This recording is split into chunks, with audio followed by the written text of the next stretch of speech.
sa iyong anak. Alleluia, alleluia.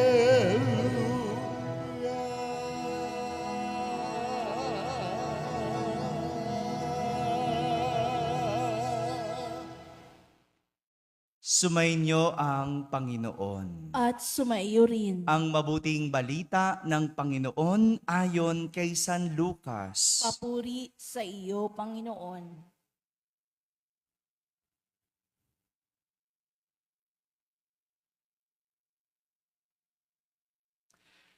Noong panahong iyon, samantalang nagsasalita si Jesus sa mga tao, may isang babaeng sumigaw mula sa karamihan at nagsabi sa kanya, "Mapalad ang babaeng nagdala sa inyo sa kanyang sinapupunan at nagpasuso sa inyo." Ngunit sumagot siya, "Higit na mapalad ang mga nakikinig sa salita ng Diyos at tumutupad nito." Mga kapatid, ang mabuting balita ng Panginoon. Pinupuri ka namin, Panginoong Jesucristo. Magsiupo po ang lahat at makinig sa homilya. Isang magandang umaga po sa inyong lahat. Magandang umaga rin sa lahat ng mga nasa barangay na nakakapakinig ng ating banal na misa. Sa lahat ng mga nasa tahanan, nagsisimba via online. Sa lahat ng nasa abroad, isang pinagpalang umaga po sa inyong lahat. Kasama kayo sa aming banal na pagdiriwang dito sa ating parokya. Maganda po bang umaga? Maganda ba ang gising? Nanalo ba ang binoto nyo? Ayun na lang. Ano po? Hindi natin alam, ano?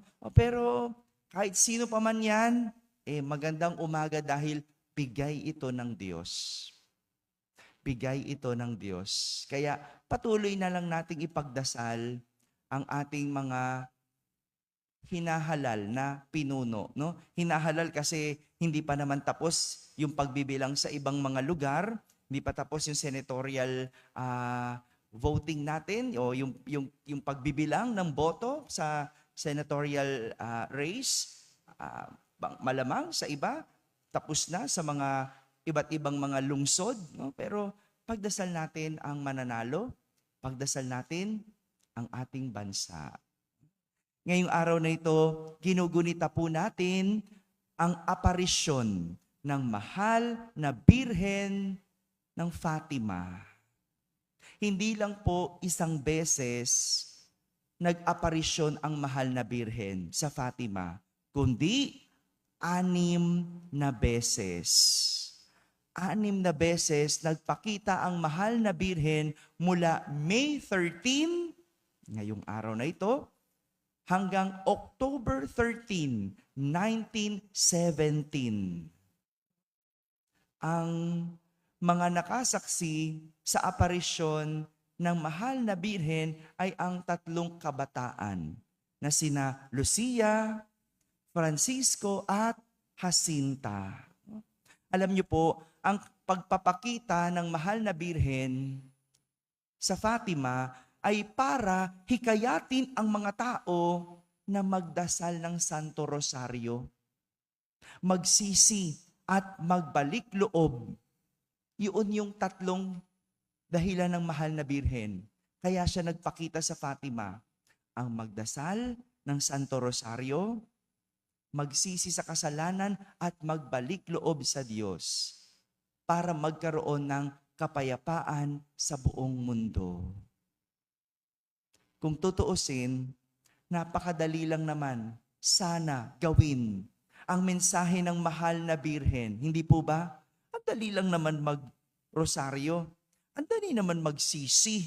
Ang dali namang magbalik loob. Kung ito ang sagot para magkaroon ng kapayapaan sa buong mundo, madali po ba? Talaga bang madali magdasal? Madali ba magdasal pag 6 o'clock ng umaga? Hello? Tapos ganyan, no? Medyo malamig-lamig pa, umulan pa kagabi, no? Parang madali ba magdasal na yon? Di ba ang hirap bumangon? Oh, di ba? Ang hirap bumangon, no? Sarap na lang matulog.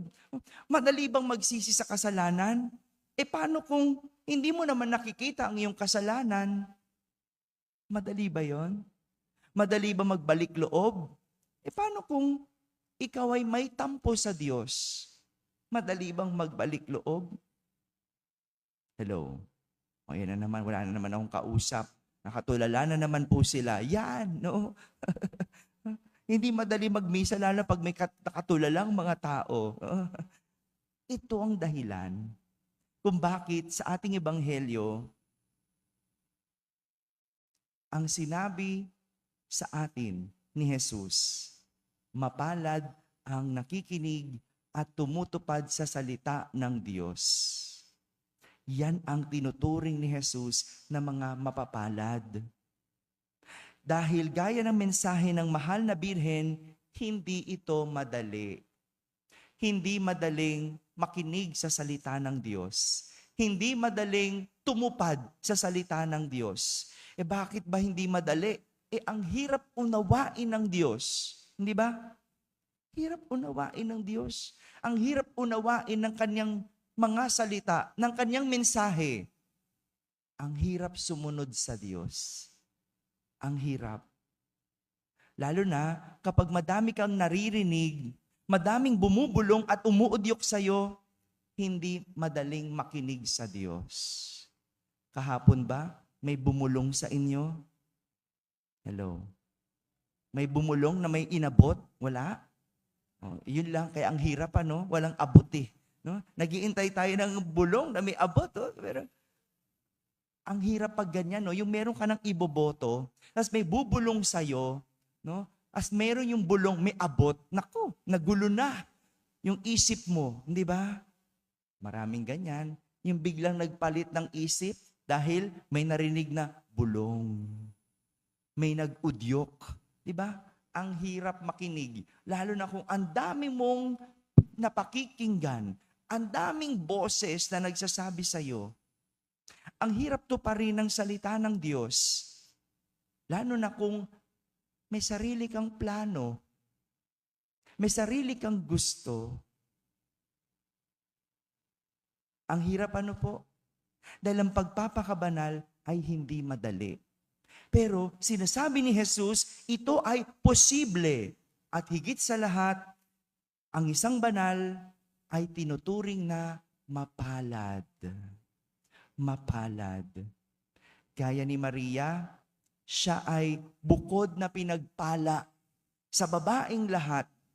Hindi lang dahil dinala niya sa kanyang sinapupunan si Jesus, kundi higit sa lahat dahil siya ay marunong makinig at tumupad sa salita ng Diyos. Hindi naman siya magiging ina ng anak ng Diyos kung hindi siya nakinig sa sinabi ng anghel. Hindi naman siya magiging ina ni Jesus kung hindi niya tinupad ang kalooban ng Diyos. At yun ang pagiging mapalad na sinasabi ni Jesus. Nakikinig at tumutupad sa salita ng Diyos. Madali? Hindi. Dahil gaya ni Maria, may sarili siyang plano. Anong plano niya? Pakasal kay San Jose. Anong plano niya? Abay, syempre. No? Magkaroon sila ng sarili nilang anak ni San Jose. Yun ang kanyang plano. Pero dahil nakinig siya sa sinabi ng anghel at tinupad niya ang salita ng Diyos, siya'y naging mapalad sa babaeng lahat. Alam niyo po, malapit sa akin ang Fatima ngayon. No? Ngayon na lang. No? Ngayon na lang. Bakit? Alam niyo po, last year, bandang October, bago magdiwang, noong huling aparisyon ng mahal na Birhen ng Fatima, nasa Fatima po ako noon. Nasa Fatima po ako, nasa Portugal po ako noon, na biglang nag-ring ang aking cellphone. Gulat ako. No? May tatawag mula sa Pilipinas. Pag ganun, hindi ko sinasagot. Bakit? Kasi mahal ang tawag. No? Mahal ang tawag. Pero nung nakita ko ang pangalan, bigla akong sinagot. Bakit? Ang pangalan, Father Reggie Malikdem. No? Monsignor Reggie Malikdem. No? Siyempre, kailangan ko sagutin. No? No? At nung tinawagan niya ako, ang sabi niya, Father, kamusta ka? Ang dali namang sagutin. No? Mabuti po. Oh, ito po, nandito ako sa Fatima. Ang ganda-ganda dito. Oh, ang sarap-sarap ng weather dito. Ang ganda ng lugar. Ang linis. Di ba? Sarap sagutin. Nasa abroad ako eh. Oh. Ang sunod niyang sinabi, Father, magiging parish priest ka na. Huh? Sabi ng kardinal, ikaw ay lilipat sa Nuestra Señora de la Soledad. Tapos sunod na tanong, kamusta ka? Di ba ang hirap sumagot na? No? Ang hirap ng sumagot. Di ba? Kilala ko eh. Alam ko na itong lugar natin eh. Dahil di ba nung si Father Douglas pa ang ating kura paroko, no, nakakapagmisa na ako dito eh. Nung si Father Jerry pa, nakapagmisa na rin ako dito. Alam ko yung lugar. No? Nung nasa Fatima ko, ang ganda ng lugar. Ang daling sabihin, ay mabuti, ang ganda. Ang linis. Ang sarap ng weather. Nung sinabihan akong lilipat ako sa Nuestra Señora de la Soledad, ha? Ang hirap sabihin, okay ako. Ang hirap sabihin, ang ganda. Ha? Bakit? Siyempre, galing ako sa ermita. No? Ayun ang aking assignment nung mga panahon na yon, no? Sa ermita, ang dali ng buhay, naka-aircon pa kami doon, no? Aircon ang simbahan, no? Ang dali magmisa, no? Pero ganun nga. At nung ginagawa ko yung homily ko, nung nabasa ko ang gospel sa araw na ito, totoo nga ang sinabi ni Jesus, mapalad ang nakikinig at tumutupad sa salita ng Diyos. Fast forward, May 13, kapistahan ng mahal na Birhen ng Fatima, totoo nga, at ramdam ko ang pagiging mapalad ko. Kasi nakinig ako at tinupad ko ang plano ng Diyos. Siguro kung natakot ako, kung nagpadala ako dun sa dumi ng kamba, no? Kung nagpadala ako dun sa lugar, itsura ng lugar natin, siguro hindi ko mararamdaman ang pagiging mapalad kasi hindi ko tinupad ang kagustuhan ng Diyos. Pero ganyan, magandang aral ito sa atin. Ang pagiging mapalad ay ang nakikinig at tumutupad sa salita ng Diyos. Ito po ang aral sa atin ng kapistahan at aparisyon ng mahal na Birhen ng Fatima. Ang maging mapalad sa pamamagitan ng pakikinig at pagtupad sa salita ng Diyos. Amen. Amen.